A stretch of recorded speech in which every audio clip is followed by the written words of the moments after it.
Hey, what is up everyone? Oregon, Greg and Dar here, right here in the green and gorgeous, sparkly, booming Portland Metro and Southwest Washington area.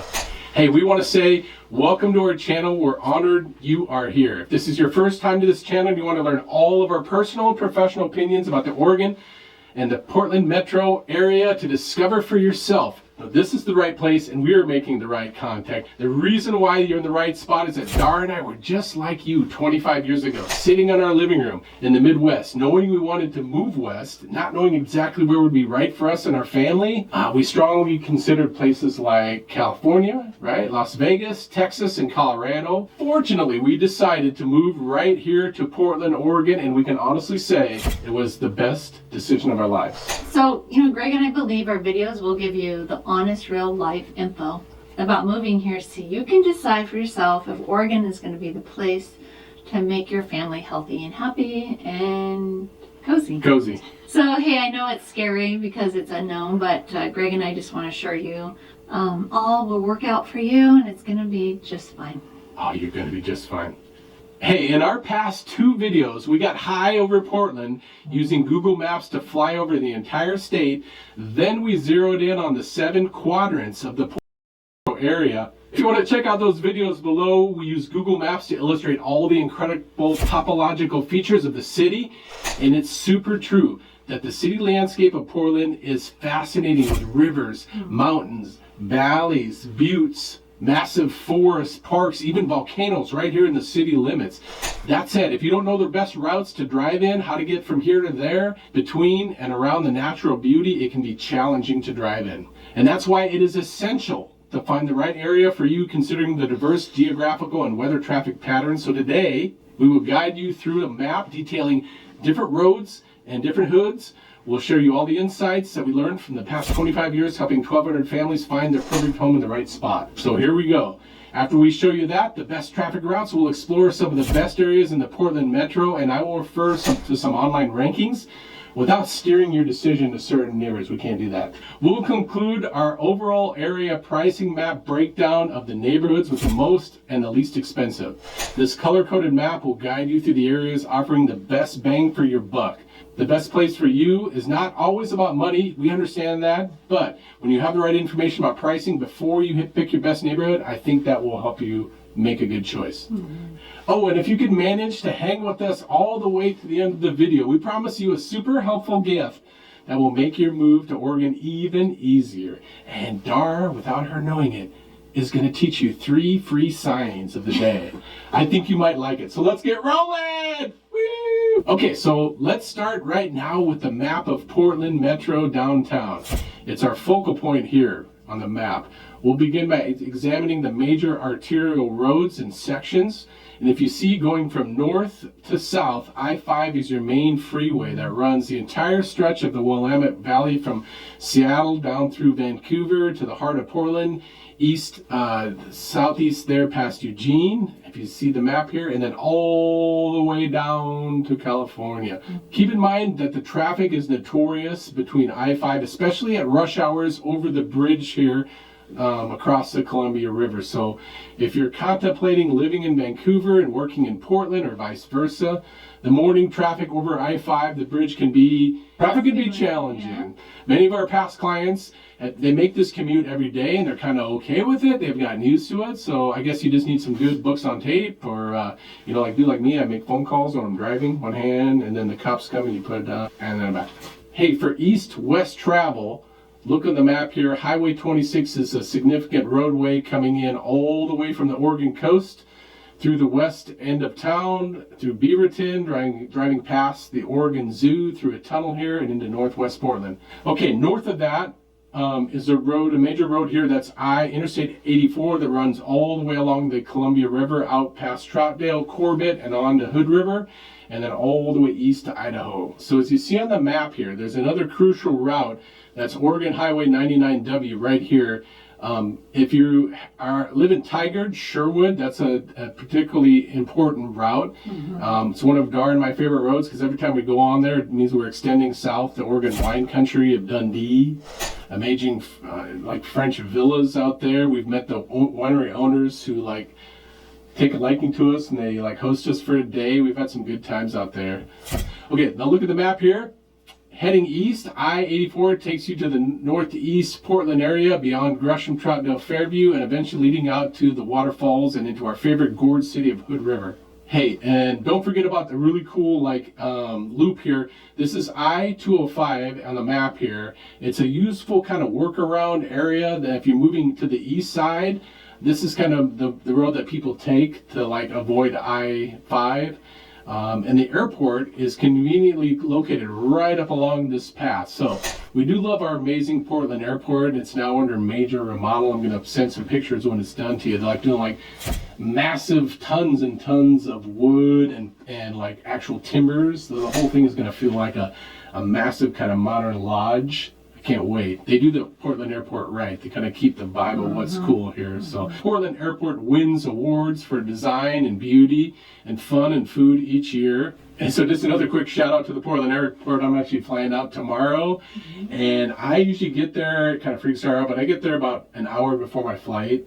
And you can get through your ticketing, even if you have to check in a bag and go through security and be at your gate in my son always laughs because we get there in like 20-25 minutes. So on average, the traffic to the airport anywhere in the metro area is about 30 minutes. Through heavy traffic, maybe 45 minutes. Yes. You agree with that? Yes. Yeah. We basically have never been stopped from getting to the airport. So even with a family of 5 of us, we get through the security in about 45 minutes, unless somebody has a water bottle left in their bag. It's not me. It's me. Hey, let's talk about some quadrant areas. Let's take a look at our brown map here that breaks down all the areas of the metro into unofficial but accepted sub-areas of town here. It also shows the median home values per area as of the end of 2023, just going into 2024. So obviously prices can vary greatly between these sub-areas, but overall the medians give you a basic idea of the pricing differences across the Portland metro area. So let's take a look here on the map, the major areas of town. You know, the places where people park their bubble wrap dreams, like the bubble map here that Portlanders are so fond of. Actually, seriously, I've seen this funky map framed in more living rooms than I've seen questionable home decor choices. So if you want to frame one for yourself, click the link below and you'll be able to download it. It's a bubble wrap masterpiece, a little Portland kitsch. Hey, and speaking of comments, drop us a note below about your local airport. Does it have carpet that's the envy of Portland? We'd love to know. Sometimes we get ideas for future videos, or at the very least, maybe a good laugh. I don't know. So as we pass go and start to the north, we hit Vancouver, or as I like to call it, Portland's cool cousin, also affectionately known as the Cube. It's like the secret 7th quadrant of the city, unspoken, but totally appreciated, right? Yeah. People love that place. Average home prices across the Vancouver metro range from the $450,000s to the $650,000s. Prices can go crazy above that if you want a view or access to the Columbia River. You want to put a boat down off your backyard, that's going to cost you. So lots of new things going on in Vancouver, including an impressive Riverwalk area where new shops, restaurants, and pubs are popping up, all shiny and brand new. Darn, I love that place. You only have to bring like $300-$400 for dinner on the Vancouver waterfront, but it's amazing. Watch the barges go by, have some nice microbrew beers. Now, if we swing clockwise down the blue map here to northeast Portland, the median property sale value in December 2023 was about $533,000. You know, again, each neighborhood has its own set of rules, and of course, the closer you get to the city epicenter, the more you need to be willing to pay. But close-in brick neighborhoods like Irvington, where the Tudor houses kind of pop up, here's a good look at it. It's much pricier than, say, farther out areas like Hollywood or Cully. Still nice, but a little more moderately priced out there, right? Smaller houses. So if we move around, keep going down the clock here to southeast, where the average house is priced at about $450,000, things here get more Portlandia. Again, the closer you are to trendy neighborhoods, the more you'll have to pay per square foot. But it's like paying for maybe an extra bird on it. Put a bird on it! So the same neighborhood value principles apply to Southeast Portland as we go down the map here. And as you can see, the average house in Southeast is about $450,000. But again, varies depending how close you are into the epicenter and where your neighborhood quality is, right? So for example, a house in a close-in, trendy neighborhood like Laurelhurst Hawthorne, Westmoreland, Labs Addition, and Selwood. They're generally quite a bit more than neighborhoods a little farther out, like Mount Tabor, Reed, or Woodstock. If you hit Milwaukee, Happy Valley, and Clackamas, those are east of I-205. Those neighborhoods have super high quality, mostly larger, newer houses, maybe like tract mansion-y type things. Those are priced anywhere from like $550,000 to $800,000, but they can easily go above that if you want like a massive view off of the mountain there, looking out east. But you're going to get a good house there with good school districts. It's kind of one of the places that people are waking up to and kind of flocking to get out of the cities. Okay, so now let's journey north along the west side of town to find nestled between the West Hills of Portland and the Tualatin Hills farmland, what we like to call Nike Town. Nike. Oh, I thought you'd say it's Beaverton. I mean Beaverton. Beaverton, yes. And you know, Beaverton is more than just the home of swooshes and running shoes. It's a thriving hub of economic growth. And hey, a bonus, if you ever feel like a need to escape to the coast, it's just a quick hour over the coastal mountains, and boom, there you are. Nice.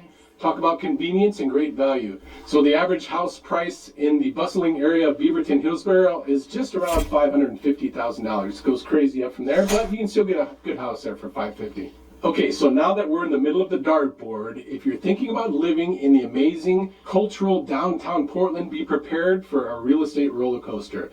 There's $1 million high-rises in the Pearl, houses perched on the West Hills, townhouses tucked under the Trenley Goose Hollow neighborhoods. The average price, don't laugh California, this is one of our highest price areas of town, about $650,000. All of our California clients are like checking their pockets right now. They're like, hey, do I have that? And now, our final stop on the Portland real estate tour is high noon on the clock, North Portland. That's where things are getting younger and hipper every year. There's high-rise buildings, new season locations popping up all over.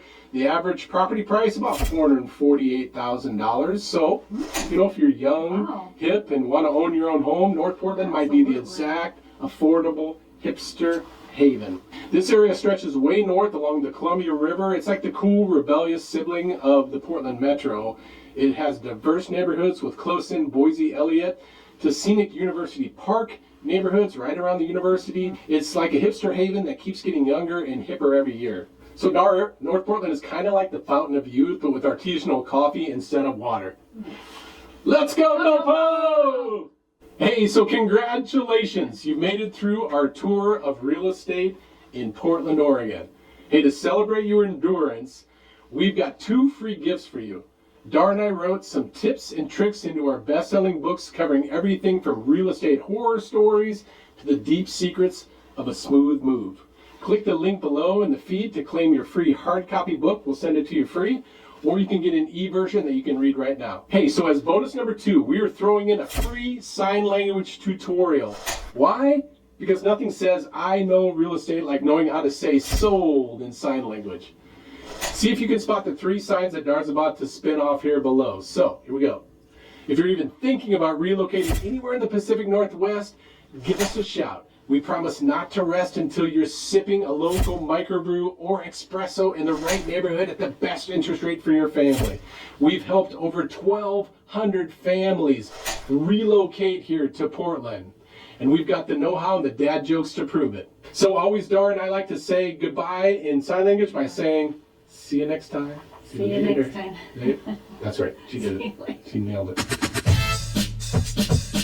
Okay, so you do this so. Just practice a couple times here. Oh. Okay, you want to do the congratulations? No. Okay, yeah, let's have you do this one. I'm gonna turn on. What? Oh, now you ready? Yes. Oh, still?